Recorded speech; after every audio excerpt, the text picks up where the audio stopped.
ಜಗತ್ತಿನ ಪ್ರಾಚೀನ ಇತಿಹಾಸ, ವಿಭಿನ್ನ ಧರ್ಮಗಳ ಆಳವಾದ ನಂಬಿಕೆಗಳು ಹಾಗೆ ವಿಜ್ಞಾನದ ಸಂಕೀರ್ಣ ಸೂತ್ರಗಳು.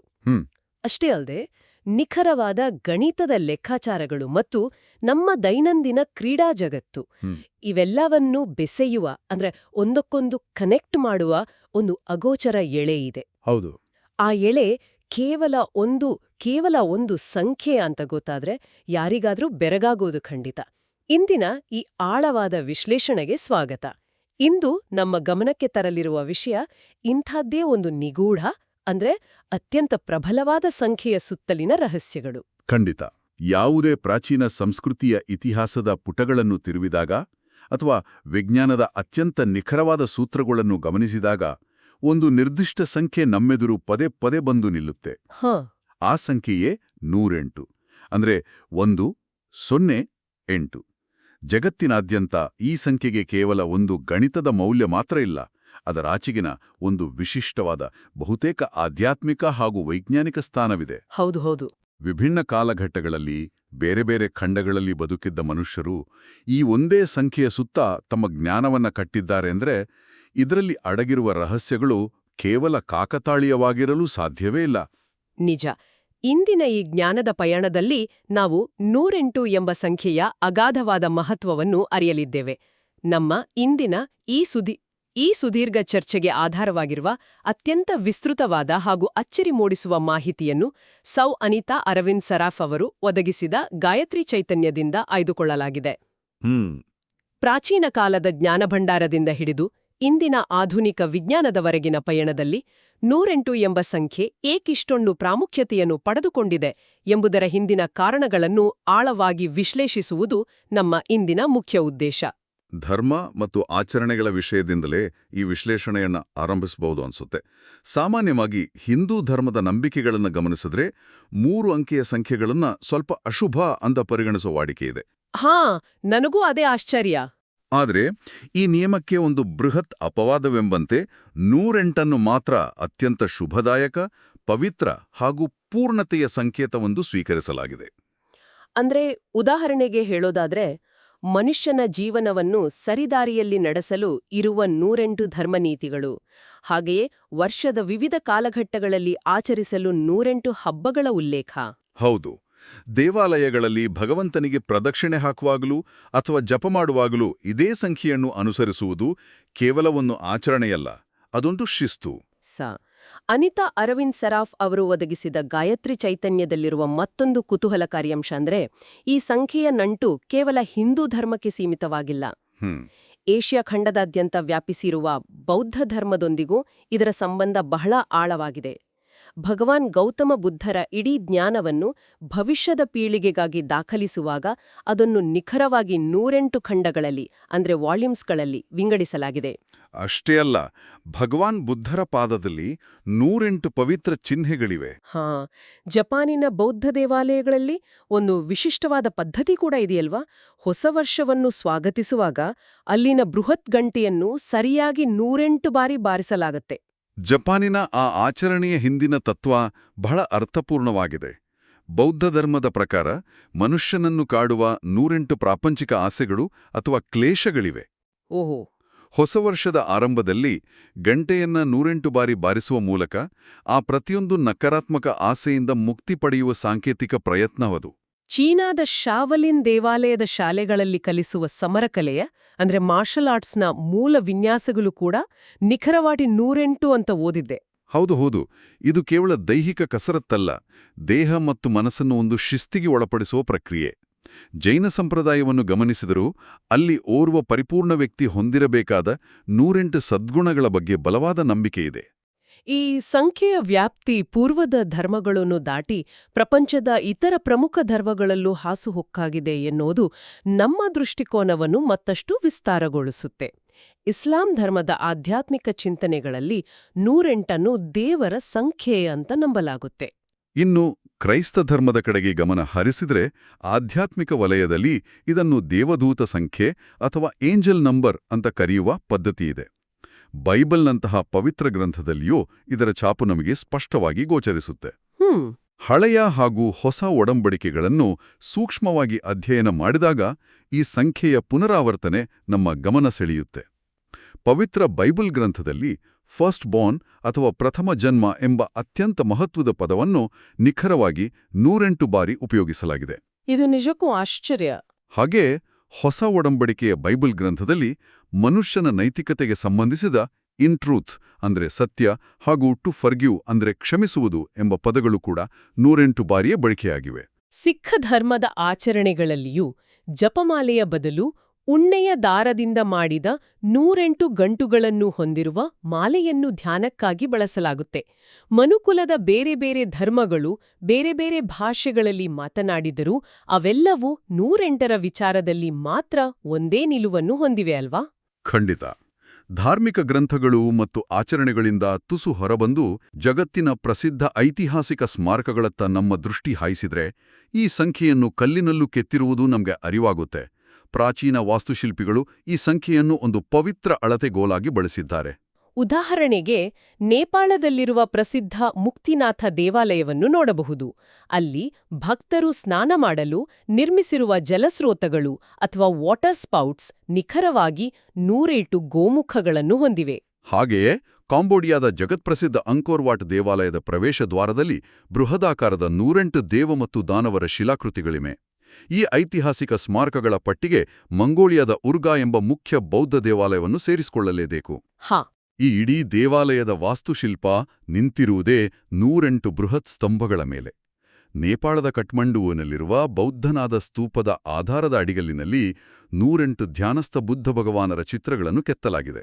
ಗಾಯತ್ರಿ ಚೈತನ್ಯದಲ್ಲಿ ಉಲ್ಲೇಖಿಸಿರುವ ಇನ್ನೊಂದು ವಿಸ್ಮಯಕಾರಿ ವಿಚಾರ ಅಂದ್ರೆ ಕೇವಲ ಏಷ್ಯಾ ಮಾತ್ರವಲ್ಲ, ಇಂಗ್ಲೆಂಡಿನ ಸ್ಟೋನ್ ಹೆಂಜ್ನಂತಹ ಶಿಲಾಯುಗದ ಐತಿಹಾಸಿಕ ಸ್ಮಾರಕಗಳು ಕೂಡ ನಿಖರವಾಗಿ 108 ಅಡಿ ವ್ಯಾಸವನ್ನು ಹೊಂದಿವೆ.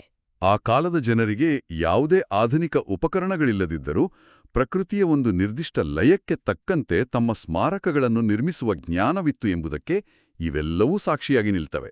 ಬೃಹತ್ ಸ್ಮಾರಕಗಳ ವಾಸ್ತುಶಿಲ್ಪದಿಂದ ಪ್ರಕೃತಿಯ ಅತ್ಯಂತ ಅದ್ಭುತ ಸೃಷ್ಟಿಯಾದ ನಮ್ಮದೇ ಮಾನವ ದೇಹದತ್ತ ಗಮನಹರಿಸೋಣ. ಹೊರಗಿನ ಪ್ರಪಂಚಕ್ಕೂ ಮತ್ತು ನಮ್ಮ ಒಳಗಿನ ಪ್ರಪಂಚಕ್ಕೂ ಇರುವ ಕೊಂಡಿ ಈ 108 ಎಂಬ ಸಂಖ್ಯೆಯಲ್ಲಿ ಅಡಗಿರುವಂತಿದೆ.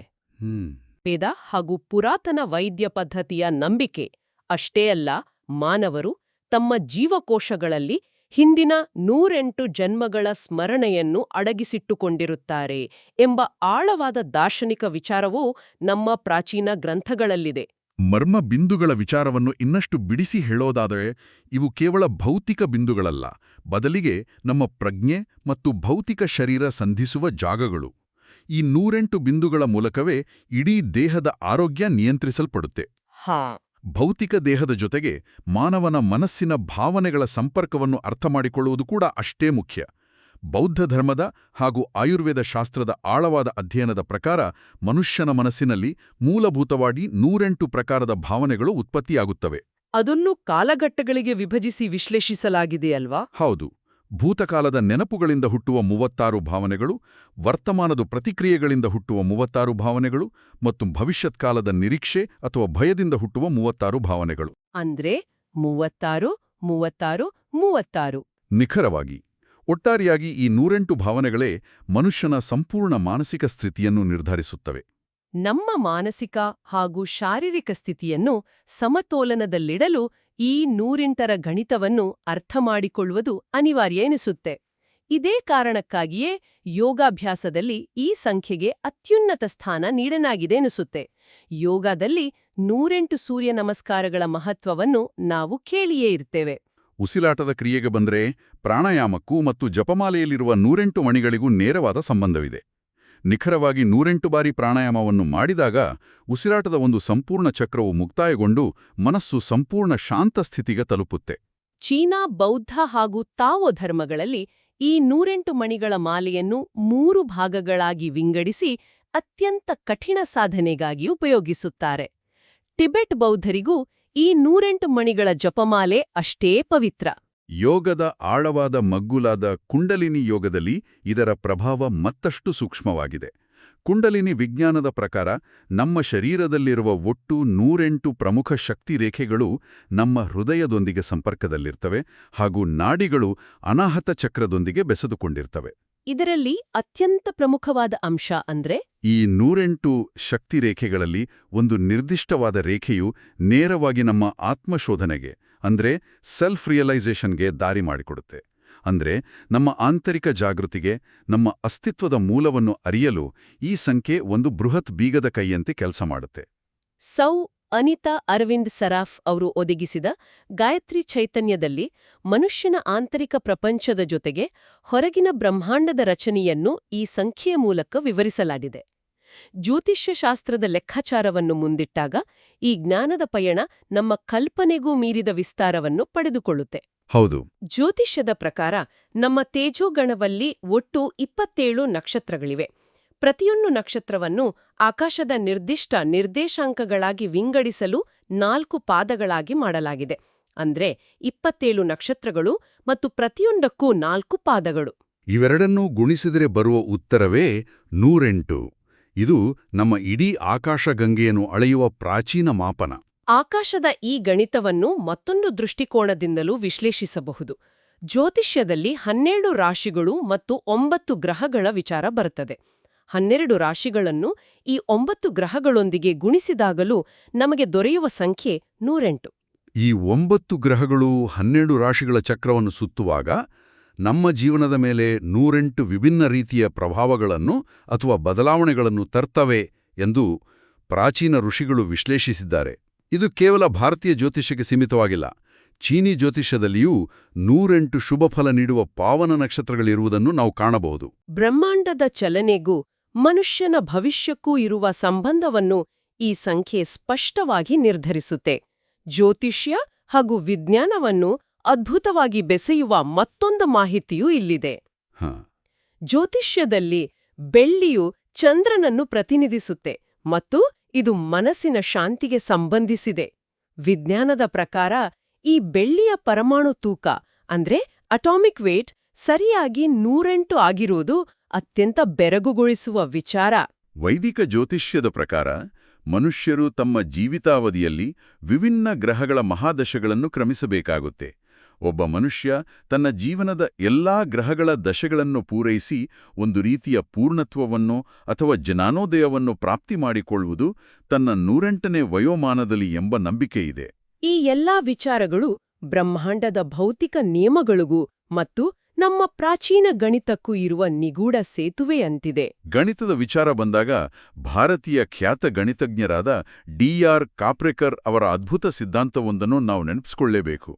ಅವರು 108ನ್ನು ಒಂದು ಹರ್ಷದ್ ಸಂಖ್ಯೆ ಅಂತ ಕರೆದಿದ್ದಾರೆ. ಹರ್ಷದ್ ಸಂಖ್ಯೆ ಸಂಸ್ಕೃತದಲ್ಲಿ ಹರ್ಷದ್ ಎಂದರೆ ಸಂತೋಷವನ್ನು ನೀಡುವಂಥದ್ದು ಎಂದರ್ಥ. ಹೌದು.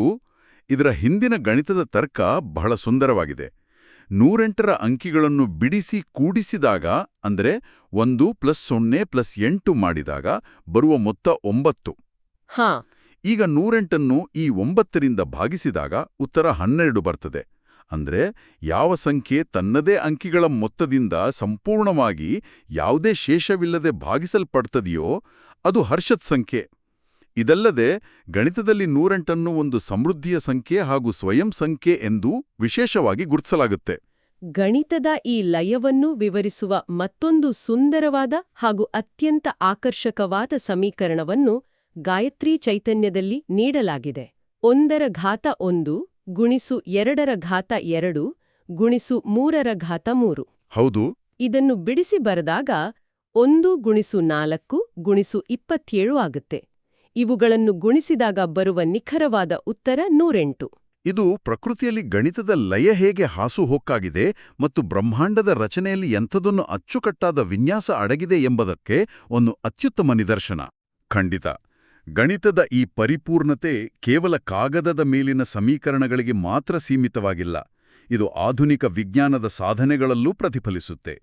ಬಾಹ್ಯಾಕಾಶ ವಿಜ್ಞಾನದ ರೋಚಕ ಇತಿಹಾಸವನ್ನು ಗಮನಿಸಿದರೆ ಮನುಕುಲ ಮೊದಲ ಬಾರಿಗೆ ಭೂಮಿಯ ಕಕ್ಷೆ ದಾಟಿ ಬಾಹ್ಯಾಕಾಶವನ್ನು ತಲುಪಿದ ಆ ಕ್ಷಣವೂ ಈ ಸಂಖ್ಯೆಯೊಂದಿಗೆ ಬೆಸೆದುಕೊಂಡಿದೆ.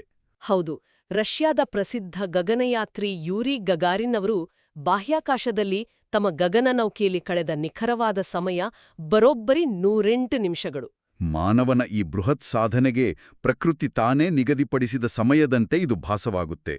ದೈನಂದಿನ ತಂತ್ರಜ್ಞಾನದಲ್ಲಿ ನಾವು ಬಳಸುವ FM ರೇಡಿಯೋದ ಆವರ್ತನ ಮಾದರಿಯನ್ನು ಗಮನಿಸಿದ್ರೂ ಅದರ ಅತಿ ಹೆಚ್ಚಿನ ಮಿತಿ 108 ಮೆಗಾಹರ್ಟ್ಜ್ ಆಗಿರುವುದು ಗಮನಾರ್ಹ. ತಂತ್ರಜ್ಞಾನ ಮಾತ್ರವಲ್ಲದೆ ನಮ್ಮ ದೈನಂದಿನ ಬದುಕಿನಲ್ಲಿಯೂ ಹಾಗೂ ತುರ್ತು ಪರಿಸ್ಥಿತಿಗಳಲ್ಲಿಯೂ ಈ ಸಂಖ್ಯೆ ನಮ್ಮ ಕಣ್ಣಿಗೆ ಪದೇ ಪದೇ ಬೀಳುತ್ತಲೇ ಇರುತ್ತೆ. ನಮ್ಮ ದೇಶದಲ್ಲಿ ತುರ್ತು ಆರೋಗ್ಯ ಸೇವೆಯ ಆಂಬ್ಯುಲೆನ್ಸ್ ಸಂಖ್ಯೆ 108 ಆಗಿರುವುದನ್ನು ನಾವು ದಿನನಿತ್ಯ ನೋಡ್ತೇವೆ. ಇದು ಕೇವಲ ನೆನಪಿಡಲು ಸುಲಭವಾದ ಸಂಖ್ಯೆ ಎಂಬ ಕಾರಣಕ್ಕೆ ಆಯ್ಕೆಯಾಗಿದ್ದಲ್ಲ. ಇದು ಜೀವನವನ್ನು ಉಳಿಸುವ, ಭರವಸೆಯನ್ನು ನೀಡುವ ಒಂದು ಸಾಂಕೇತಿಕ ಸಂಖ್ಯೆಯಾಗಿ ನಮ್ಮ ಸಮಾಜದಲ್ಲಿ ಬದಲಾಗಿದೆ. ಆರೋಗ್ಯದ ದೃಷ್ಟಿಯಿಂದ ವಿಶ್ಲೇಷಿಸಿದ್ರೆ ಈ ಸಂಖ್ಯೆ ಅತ್ಯಂತ ಗಂಭೀರವಾದ ಮತ್ತೊಂದು ವೈದ್ಯಕೀಯ ಸತ್ಯವನ್ನು ನಮ್ಮ ಮುಂದಿಡುತ್ತೆ. ಮಾನವ ದೇಹದ ಸಾಮಾನ್ಯ ಆಂತರಿಕ ತಾಪಮಾನ 98.6 ಡಿಗ್ರಿ ಫ್ಯಾರನ್ಹೀಟ್ ಇರುತ್ತೆ. ಜ್ವರ ಬಂದಾಗ ಇದು ಏರಿಕೆಯಾಗುತ್ತೆ. ಆದರೆ ಒಂದು ವೇಳೆ ದೇಹದ ಉಷ್ಣಾಂಶ ಮಿತಿಮೀರಿ 108 ಡಿಗ್ರಿ ಫ್ಯಾರನ್ಹೀಟ್ ತಲುಪಿದರೆ ದೇಹದ ಸರ್ವ ಅಂಗಾಂಗಗಳು ಸಂಪೂರ್ಣವಾಗಿ ಸ್ತಬ್ಧಗೊಳ್ಳುತ್ತವೆ. ಅಂದ್ರೆ ದೇಹದ ಪ್ರಮುಖ ಅಂಗಗಳು ಕಾರ್ಯನಿರ್ವಹಿಸುವುದನ್ನು ನಿಲ್ಲಿಸಿ ಜೀವಕ್ಕೆ ಕುತ್ತು ಬರುತ್ತದೆ. ಹೌದು, ಇದು ಭೌತಿಕ ದೇಹದ ಸಹಿಷ್ಣುತೆಯ ಅಂತಿಮ ಮಿತಿಯನ್ನು ಸೂಚಿಸುವ, ಬದುಕಿನ ಕೊನೆಯ ರೇಖೆಯಾಗಿ ನಿಲ್ಲುವ ಸಂಖ್ಯೆ. ಇದು ನಿಜಕ್ಕೂ ಬೆರುಗುಗೊಳಿಸುವಂತಹ ವಿಚಾರ. ಆಧ್ಯಾತ್ಮಿಕತೆಯ ಉತ್ತುಂಗದಿಂದ ಹಿಡಿದು ಮಾನವ ದೇಹದ ಅಂತಿಮ ಮಿತಿಯವರೆಗೆ ಈ ಸಂಖ್ಯೆ ವ್ಯಾಪಿಸಿದೆ. ಇನ್ನು ಕೊನೆಯದಾಗಿ ಕ್ರೀಡಾ ಜಗತ್ತಿನ ಒಂದು ರೋಚಕ ಮಾಹಿತಿಯೊಂದಿಗೆ ಈ ವಿಭಾಗವನ್ನು ಪೂರ್ಣಗೊಳಿಸಬಹುದು. ಅಮೆರಿಕಾದ ಅತಿ ಪ್ರಸಿದ್ಧ ಕ್ರೀಡೆಯಾದ ಬೇಸ್ಬಾಲ್ನ ಚೆಂಡನ್ನು ಸೂಕ್ಷ್ಮವಾಗಿ ಗಮನಿಸುವ ಅವಕಾಶ ಸಿಕ್ಕರೆ ಆ ಚೆಂಡಿನಲ್ಲಿರುವ ಹೊಲಿಗೆಗಳ ಸ್ಟಿಚಸ್ಗಳ ಸಂಖ್ಯೆ ಸರಿಯಾಗಿ 108 ಇರುತ್ತೆ. ಎಲ್ಲಿಯ ಪ್ರಾಚೀನ ಧರ್ಮ, ಎಲ್ಲಿಯ ಗಣಿತ, ಎಲ್ಲಿಯ ಬಾಹ್ಯಾಕಾಶ ವಿಜ್ಞಾನ ಹಾಗೂ ಎಲ್ಲಿಯ ಆಧುನಿಕ ಕ್ರೀಡೆ, ಇವೆಲ್ಲವನ್ನೂ ವಿಭಿನ್ನ ಕಾಲಘಟ್ಟಗಳಲ್ಲಿ ಈ ಒಂದೇ ಸಂಖ್ಯೆ ಬೆಸೆದಿದೆ. ಈ ಇಡೀ ಸುದೀರ್ಘ ಚರ್ಚೆಯ ಎಲ್ಲಾ ವಿಚಾರಗಳನ್ನು ಒಟ್ಟುಗೂಡಿಸಿ ಆಳವಾಗಿ ಆಲೋಚಿಸಿದಾಗ ಒಂದು ಸ್ಪಷ್ಟ ಚಿತ್ರಣ ನಮ್ಗೆ ದೊರೆಯುತ್ತೆ. ಅನಿತಾ ಅರವಿಂದ್ ಸರಾಫ್ ಅವರು ಒದಗಿಸಿದ ಗಾಯತ್ರಿ ಚೈತನ್ಯದಲ್ಲಿ ಬಹಳ ಅರ್ಥಪೂರ್ಣವಾಗಿ ವಿವರಿಸಿರುವಂತೆ 108 ಎಂಬುದು ಕೇವಲ ಗಣಿತದ ಪಟ್ಟಿಯಲ್ಲಿ ಬರುವ ಮತ್ತೊಂದು ಸಂಖ್ಯೆಯಲ್ಲ. ಅದೊಂದು ಸಾರ್ವತ್ರಿಕ ಸೂತ್ರ. ಇದು ನಮ್ಮ ಧರ್ಮದ ನಂಬಿಕೆಗಳು, ಆಧುನಿಕ ವಿಜ್ಞಾನದ ಆವಿಷ್ಕಾರಗಳು, ಖಗೋಳಶಾಸ್ತ್ರದ ಚಲನೆ ಮತ್ತು ಮನುಷ್ಯನ ಭೌತಿಕ ಅಸ್ತಿತ್ವವನ್ನು ಒಂದಕ್ಕೊಂದು ಬೆಸೆಯುವ ಒಂದು ಅಗೋಚರ ದಾರವಾಗಿದೆ. ಮನುಷ್ಯ ಮತ್ತು ಬ್ರಹ್ಮಾಂಡದ ನಡುವೆ ಇರುವ ಸಂಬಂಧವನ್ನು ವಿವರಿಸುವ ಸಂಕೇತವಿದು. ನಮ್ಮ ಸುತ್ತಮುತ್ತ ನಾವು ದಿನನಿತ್ಯ ನೋಡುವ, ಕಡೆಗಣಿಸುವ ಅನೇಕ ವಿಷಯಗಳ ಹಿಂದೆ ಎಷ್ಟೊಂದು ಆಳವಾದ, ವಿಸ್ತಾರವಾದ ಅರ್ಥ ಅಡಗಿರುತ್ತದೆ ಎಂಬುದು ಈ ಜ್ಞಾನದ ಪಯಣದಿಂದ ನಮಗೆ ಸ್ಪಷ್ಟವಾಗಿದೆ. ಇಂದಿನ ಈ ಆಳವಾದ ವಿಶ್ಲೇಷಣೆಯಿಂದ ನಾವು ಪಡೆದುಕೊಂಡ ಪ್ರಮುಖ ಸಂದೇಶ ಅಂದ್ರೆ, ಮುಂದಿನ ಬಾರಿ ಎಲ್ಲಾದರೂ ಯಾವುದೇ ರೂಪದಲ್ಲಿ 108 ಎಂಬ ಸಂಖ್ಯೆ ನಮ್ಮ ಕಣ್ಣಿಗೆ ಬಿದ್ದಾಗ ಅದನ್ನು ಕೇವಲ ಒಂದು ಅಂಕಿ ಅಂತ ಖಂಡಿತ ಭಾವಿಸಬಾರದು. ಹೌದು, ಆ ಸಂಖ್ಯೆಯನ್ನು ನೋಡಿದಾಗಲ್ಲ ಅದು ಇಡೀ ಬ್ರಹ್ಮಾಂಡದ ಸಂಕೀರ್ಣ ರಚನೆ ಮತ್ತು ಮನುಷ್ಯನ ಆಂತರಿಕ ಶಕ್ತಿಯ ನಡುವೆ ಇರುವ ಒಂದು ಅದ್ಭುತ ಕೊಂಡಿ ಎಂಬ ಸತ್ಯ ನಮ್ಮ ಮನಸ್ಸಿಗೆ ಬರಬೇಕು.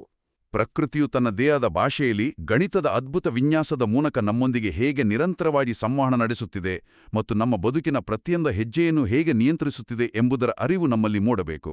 ಇಂದಿನ ಈ ಬೌದ್ಧಿಕ ಚರ್ಚೆಯನ್ನು ಮುಕ್ತಾಯಗೊಳಿಸುವ ಮುನ್ನ ಕೇಳುಗರ ಚಿಂತನೆಗೆ ಒಂದು ಆಳವಾದ ಪ್ರಶ್ನೆಯನ್ನು ಬಿಡಬೇಕಾಗಿದೆ. ಕೇವಲ ಒಂದು ನಿರ್ದಿಷ್ಟ ಸಂಖ್ಯೆ ಇಡೀ ಬ್ರಹ್ಮಾಂಡದ, ಇತಿಹಾಸದ, ಧರ್ಮದ ಹಾಗೂ ವಿಜ್ಞಾನದ ಇಷ್ಟೆಲ್ಲ ರಹಸ್ಯಗಳನ್ನು ತನ್ನೊಳಗೆ ಅಡಗಿಸಿಕೊಂಡು ಜಗತ್ತಿನ ಮೂಲಭೂತ ಸೂತ್ರವಾಗಿ ಕಾರ್ಯನಿರ್ವಹಿಸಲು ಸಾಧ್ಯವಾದರೆ, ನಮ್ಮ ದೈನಂದಿನ ಜೀವನದಲ್ಲಿ ನಾವು ಪ್ರತಿದಿನ ನೋಡುತ್ತಾ ಕಡೆಗಣಿಸುತ್ತಿರುವ ಬೇರೆ ಯಾವ ಸಂಖ್ಯೆಗಳು ಅಥವಾ ವಿನ್ಯಾಸಗಳು ಪ್ರಕೃತಿಯ ಇಂಥದ್ದೇ ಬೃಹತ್ ರಹಸ್ಯಗಳಿಗೆ ಬೀದಗೆ ಕೈಯಾಗಿರಬಹುದು? ಈ ಆಳವಾದ ಚಿಂತನೆಯನ್ನು ಬಿಟ್ಟುಕೊಟ್ಟು ಇಂದಿನ ಈ ಜ್ಞಾನದ ಪಯಣವನ್ನು ಪೂರ್ಣಗೊಳಿಸುತ್ತಿದ್ದೇವೆ.